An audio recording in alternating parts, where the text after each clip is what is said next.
Olá pessoal, estamos de volta para mais um bloco onde nós vamos estudar os princípios aplicados do processo civil no processo do trabalho e também os princípios específicos do processo do trabalho.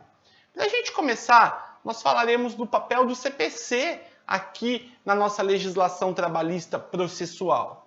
E como é de praxe para a gente entender e compreender, o artigo 769 da CLT ele fala para nós que sempre que o processo do trabalho ele não for capaz de regulamentar ou de tratar de uma determinada questão, nós iremos nos valer do quê? Nós iremos nos valer da legislação processual civil, de forma subsidiária. O mesmo acontece na fase de execução. Embora na fase de execução, nós também podemos utilizar antes do processo civil a lei de execuções fiscais. A relevância dos princípios do processo civil no processo do trabalho é de extrema importância. E a relevância por si só desses princípios na própria legislação processual civil é ímpar. Tanto que o nosso Código de Processo Civil, no artigo 1º, ele fala para nós o seguinte, que o processo civil ele será disciplinado conforme valores e normas fundamentais estabelecidos na nossa Constituição. Com isso, nós podemos perceber que o estudo dos princípios se faz de maneira extremamente pertinente e extremamente relevante no nosso meio jurídico.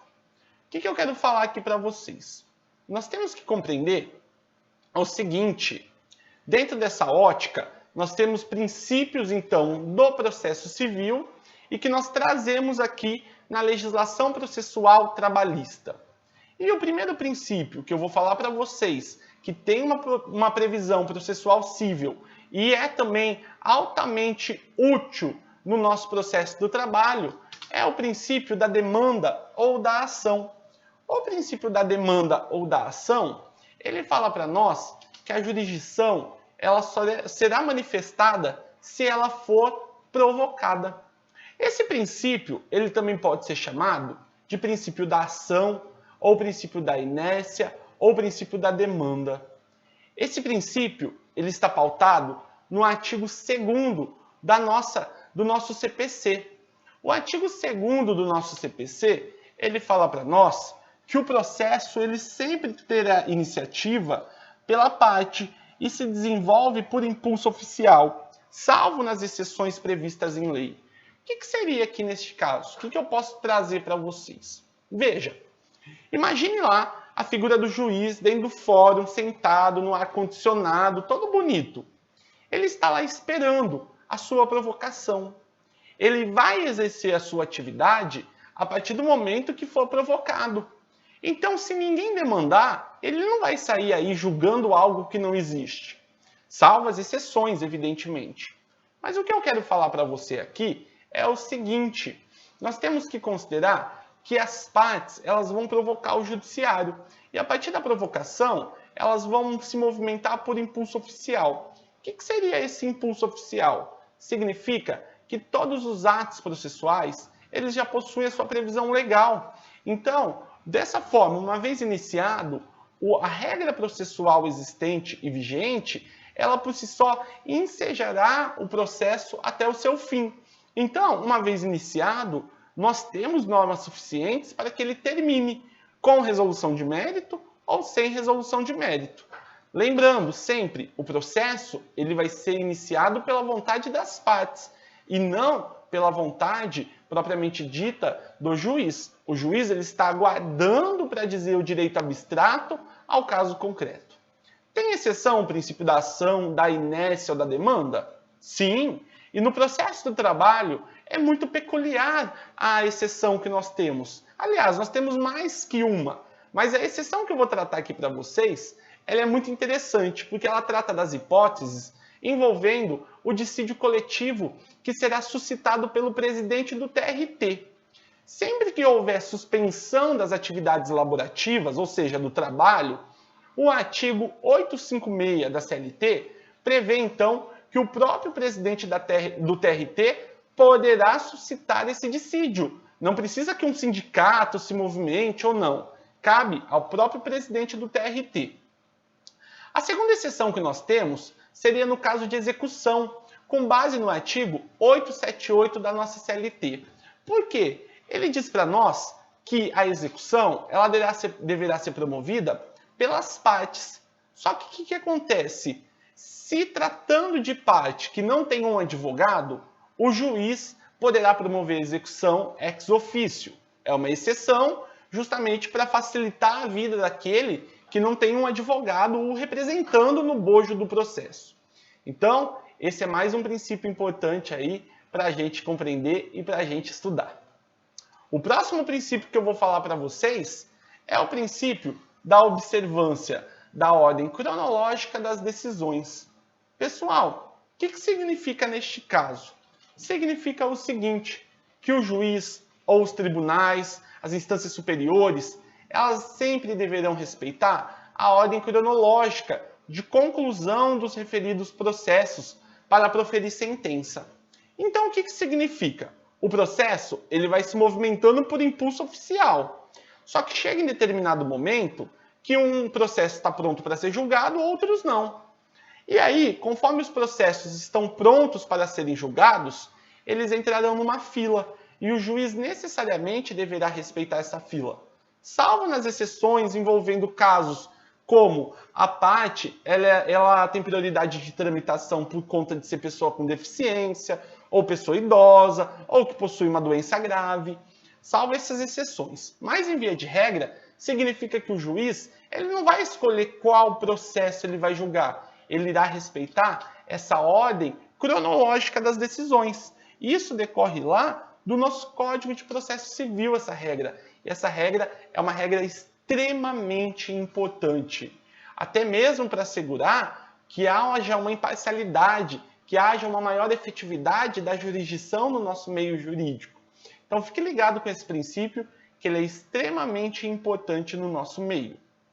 Próximo princípio que eu vou falar para vocês é o princípio da cooperação. O princípio da cooperação, o nome já diz, cooperar. Então, todas as partes que estejam envolvidas diretamente ou até mesmo indiretamente no processo, elas deverão sempre atuar de modo que se busque a mais justa e efetiva decisão de mérito. O que isso quer dizer, pessoal? Isso quer dizer que todos que estão no processo deverão atuar para que a gente possa atingir a finalidade maior, que é a prestação jurisdicional por parte do Estado. Com isso, eu quero dizer para você que todo mundo que tem que produzir prova terá que produzir uma prova justa, adequada. Todo mundo que tem que agir dentro do processo vai ter que agir de forma justa e adequada, correta. Ou seja, ninguém pode praticar atos para querer atrapalhar, para retardar ou prejudicar o andamento dos autos. Esse princípio ele decorre do artigo 6º do CPC e é de extrema importância e possui correlação direta com esse princípio que eu vou falar agora para vocês, que é o princípio da boa-fé. E boa-fé, nós podemos dizer que ela está baseada na lealdade, na honestidade, no âmbito do processo. Aquele que de qualquer forma participa do processo deverá sempre agir de boa-fé. Ou seja, para que você vai demandar numa ação que você sabe que não tem direito algum? Você está entrando só para retardar, para prejudicar a justiça ou para causar transtorno para a parte contrária? Qual que é o seu objetivo no processo? Seu objetivo no processo é só tumultuar? É só estar atrapalhando, prejudicando? Se seu objetivo for esse, você está ferindo o artigo 5º do nosso CPC, que fala que todos deverão atuar com base na boa-fé. Uma vez compreendido esses princípios, nós passamos a compreender os princípios gerais processuais trabalhistas. Nós vamos falar um pouquinho dos princípios que têm uma incidência direta com o nosso processo do trabalho e que são de que são de grande relevância, que são aí de grande poder no andamento dos nossos processos. E para começar, eu trago para vocês o princípio da verdade real. O que significa a verdade real? A verdade real ela traz o entendimento para nós que o juiz, o magistrado, ele sempre deverá buscar todos os atos que contribuam para que ele tenha a resposta com base na veracidade. Então, o juiz ele terá uma ampla liberdade de conduzir o processo para buscar a aferição do que de fato aconteceu, para ele aplicar o direito justo. Logo, qualquer ato que visa desvirtuar o andamento do processo ou prejudicar o processo, eles deverão ser impedidos dentro dos nossos autos, como diz o artigo 9º da CLT e o artigo 765 também da nossa CLT. Fica aí a observação para vocês. Um outro princípio, esse princípio, pessoal, eu gosto bastante dele, é o princípio do livre convencimento. O que significa? Significa que o juiz ele é livre para decidir de acordo com as suas convicções e provas que foram anexadas ao processo. Tanto que ele tem que fundamentar. A gente já falou disso em um outro bloco. Mas o que eu quero falar para vocês é que, se tratando de livre convencimento, as partes também têm que contribuir para esse livre convencimento do magistrado. Tanto que o artigo 818 da nossa CLT, ele fala para nós que a prova das alegações incumbe a parte que a fizer. As testemunhas, elas deverão prestar compromisso com a verdade, salvo até parentes em terceiro grau. Nós podemos falar que a prova do contrato de trabalho será feita mediante a anotação na CTPS. Nós podemos falar, então, que todos esses artigos que eu mencionei aqui para vocês são artigos que dizem respeito exatamente à necessidade das partes trabalharem para que o juiz forme a sua convicção. A parte que produzir maiores e melhores provas vai contribuir para um melhor convencimento do juiz, evidentemente. É óbvio que isso vai acontecer. Então não teria nem sentido aí você juntar provas sem ter o objetivo de convencer o magistrado. Lembre-se disso no andamento do seu processo. Próximo princípio que eu quero falar para vocês é o princípio da oralidade. O princípio da oralidade, ele está no 840 da CLT, quando ele diz o seguinte, que a reclamação trabalhista, ela poderá ser escrita ou verbal. Só que o princípio da oralidade, ele é muito além que isso. Ele diz para nós que muitos atos no processo do trabalho poderão ser praticados de forma oral e, evidentemente, esses atos serão reduzidos a termo. O que isso quer dizer? Isso quer dizer para nós que sempre que atos processuais forem praticados, sempre que esses atos ocorrerem de forma verbal, eles serão transcritos no processo, até mesmo para materializar a fala, para trazer segurança para as partes ali envolvidas. Então, diante dessa necessidade de se produzir provas orais, que serão reduzidas a termo, o processo do trabalho consagra bastante essa ideia. Para quê? Porque a oralidade ela permite muitas vezes a celeridade processual e a economia. Tão aí respeitado e tão assegurado no bojo processual como um todo. A oralidade ela também pode ser vista em outros momentos processuais, como por exemplo, quando é aberta a audiência e o juiz propõe a conciliação. Se não houver a conciliação, a parte tem 20 minutos para produzir sua defesa.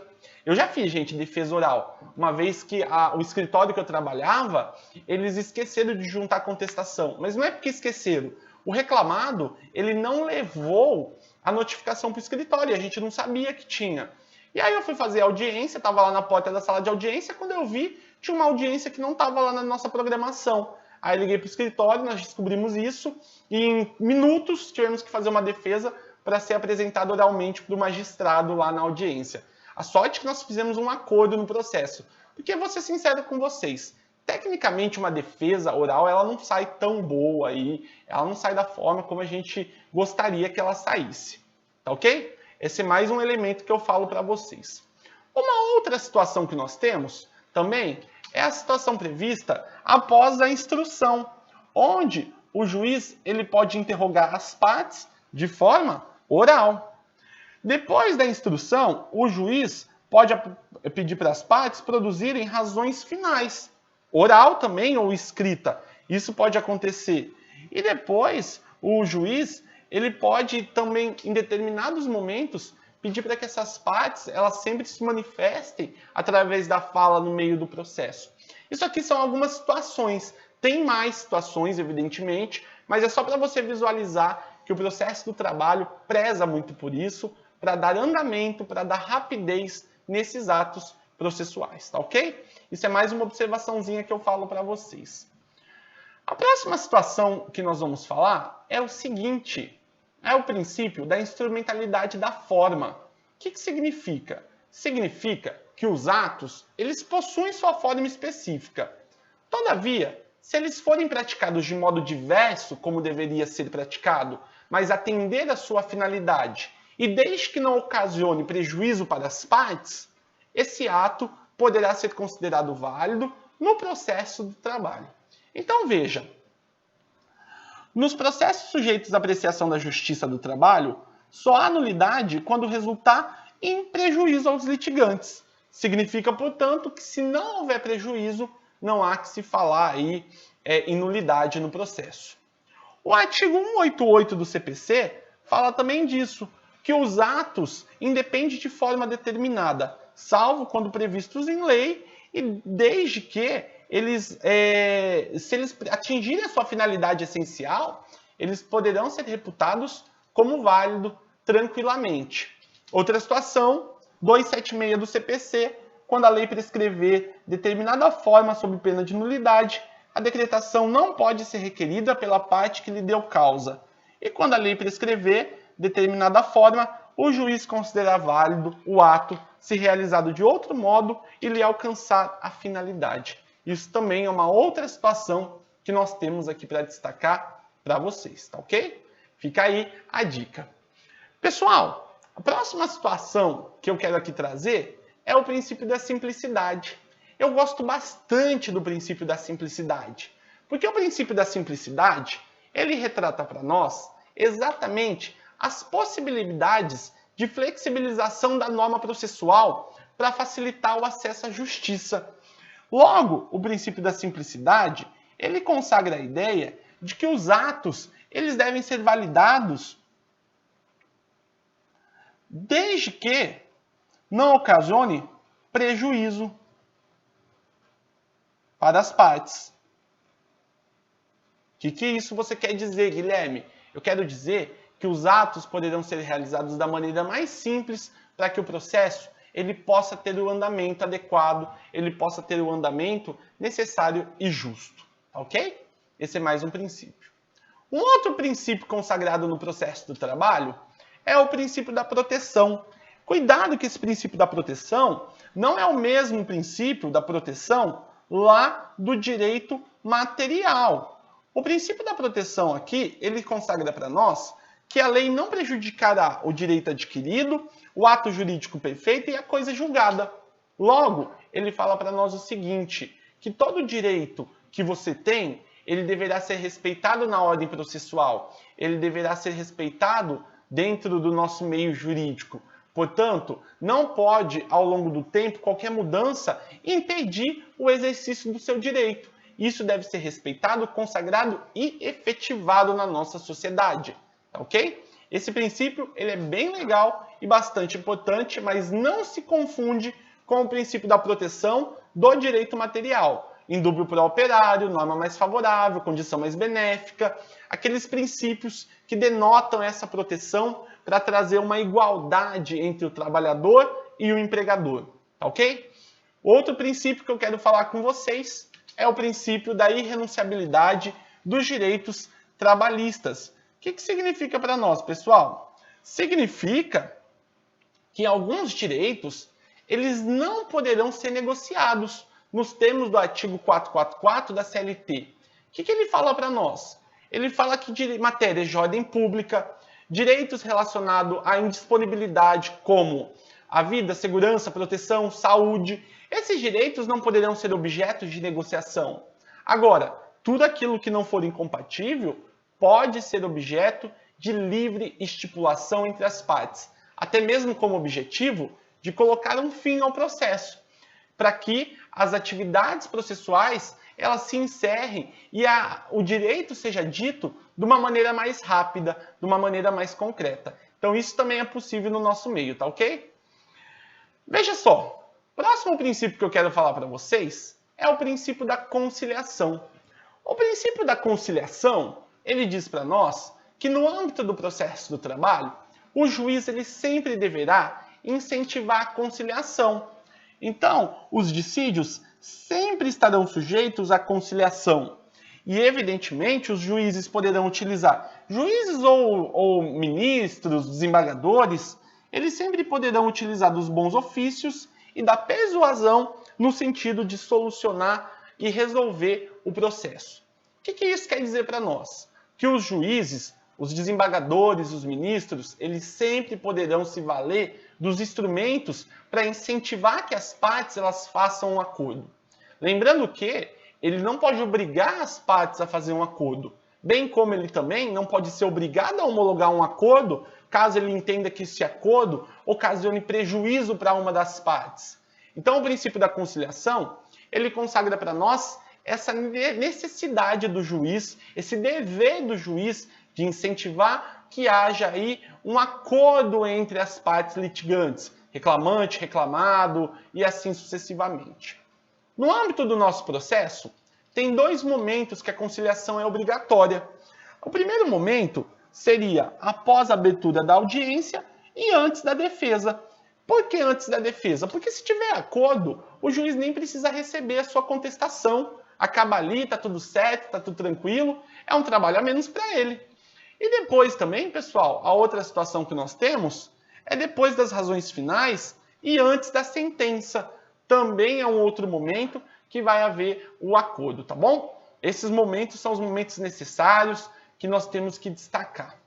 O artigo 852-E da CLT, ele fala que o juiz deve explicar as vantagens e as desvantagens da conciliação, usando os meios para atingir a persuasão e a solução com base na conciliação.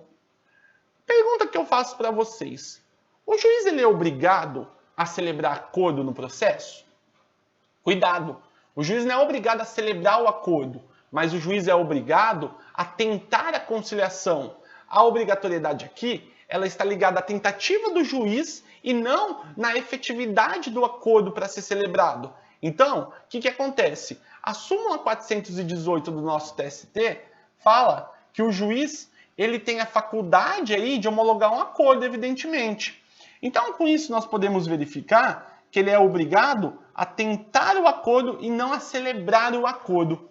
E, evidentemente, se ele entender que o acordo não é devido, que o acordo é desproporcional, a súmula 418 fala para nós que a concessão de liminar ou homologação de acordo constitui faculdade do juiz, inexistindo direito líquido e certo tutelável pela via de mandado de segurança. O que isso ele quer dizer para nós? Ele quer dizer que não adianta nada você querer falar que vai entrar com mandado de segurança porque ele não homologou um acordo que eventualmente você gostaria que ele tivesse celebrado, tá ok?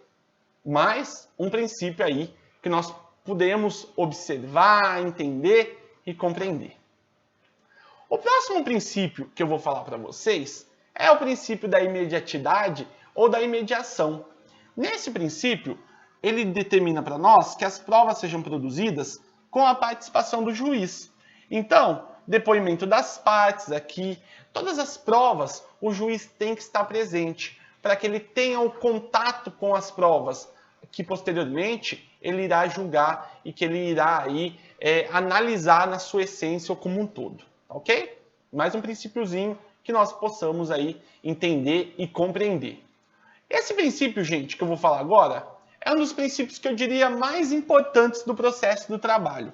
A gente vai ouvir falar muito dele, mas muito dele, que é o princípio do ius postulandi, conforme 791 da CLT. Os empregados e os empregadores poderão reclamar pessoalmente perante a Justiça do Trabalho e acompanhar as suas reclamações até o final. O que significa isso, ius postulandi? O ius postulandi é justamente a faculdade das partes irem até o juiz sem a presença de um advogado. A gente não pode confundir aqui com a obrigatoriedade de você ir sem um advogado, com você estar sem um advogado. Aqui a parte, em momento algum, ela constituiu um patrono. Ela está tendo o andamento do processo sozinha, ela e Deus. E isso é possível por causa da nossa CLT. A CLT, que é uma justiça social, ela traz inúmeras situações onde as partes elas poderão, então, demandar sem a presença do advogado. O ius postulante, quando a gente estudar atos processuais e outros elementos, nós vamos ter uma oportunidade aí de estudar um pouquinho mais ao fundo, mais atento aí esse instituto, que é muito interessante no processo do trabalho, tá ok? Fica a dica aí do ius postulante. Um outro princípio que ele é muito importante para nós entendermos aí, principalmente a parte recursal dos nossos processos, diz respeito à irrecorribilidade imediata das decisões interlocutórias. O que significa isso para nós? Que incidentes processuais são resolvidos pelo juiz ou tribunal, admitindo essa apreciação das decisões interlocutórias somente em recurso por decisão definitiva. O que significa aqui? Significa que nós não temos no processo do trabalho, atente-se a isso, nós não temos no processo do trabalho agravo de instrumento para recorrer de decisões interlocutórias. O agravo de instrumento, como existe lá no processo civil, no processo do trabalho, ele possui uma outra finalidade, que é destrancar recurso em sede de juízo ACO, que a gente vai ter a oportunidade de estudar nas nossas aulas de recurso. Mas aqui, o princípio da irrecorribilidade imediata diz que você não vai ficar recorrendo de cada decisão interlocutória, porque o processo do trabalho tem que ser rápido. Logo, se algo te causou um prejuízo, você vai se manifestar na primeira oportunidade, porém, vai discutir a legalidade desse ato ou não, lá no momento que você for elaborar um recurso contra uma eventual sentença que fora proferida, tá? Olha só, nós podemos falar que na Justiça do Trabalho, conforme o artigo 893 da CLT, parágrafo 1º, as decisões interlocutórias não ensejam recurso imediato, salvo essas hipóteses aqui. O que seriam as hipóteses? A gente fala que são de TRT, contrária à súmula, orientação jurisprudencial do TST, suscetíveis de impugnação mediante recurso para o mesmo tribunal, ou que acolha exceção de incompetência. São os casos aí que nós podemos destacar também, tá? Próximo princípio, é bastante princípio, né? Próximo princípio é o da extrapetição. O princípio da extrapetição diz que permite que o juiz, nos casos expressamente previstos em lei, condene ao réu em pedidos não contidos na petição inicial, autorizando, portanto, que o julgador conceda mais do que pleiteado. Vamos imaginar, a parte ela só pediu juros e não pediu a correção, a atualização monetária. O juiz pode implicitamente condenar para que haja atualização monetária? Ele pode, porque são pedidos que não irão causar um prejuízo, mas que são inerentes de toda a ação. Então, nesse princípio em questão, ele permite que o juiz, em algumas circunstâncias, ele julgue a lei, desde que esse além não ocasione aí um dano às partes, tá ok? Por exemplo, a parte pediu dano moral e o juiz concedeu dano moral e férias. Opa, o que tem a ver a férias com dano moral? Tem nada a ver. Aqui, elas têm que ter uma conexão, elas têm que ter uma ligação. E existe esse princípio, ele é aplicável no nosso processo do trabalho, tá bom? Outro princípio. Princípio da concentração, pessoal. O princípio da concentração determina que os atos processuais se concentrem em audiência. O que significa isso para nós? Significa que a ideia é de que o legislador ele concentre todos os atos processuais em um momento único. Ou seja, que a audiência de instrução, de julgamento, elas aconteçam sempre juntas. Ou seja, a regra é que a audiência seja contínua, tudo no mesmo ato processual. Mas, evidentemente, se isso não puder acontecer, o processo ele vai poder ser dividido em atos, para justamente aí, facilitar a realização do deslide do processo e de toda a demanda.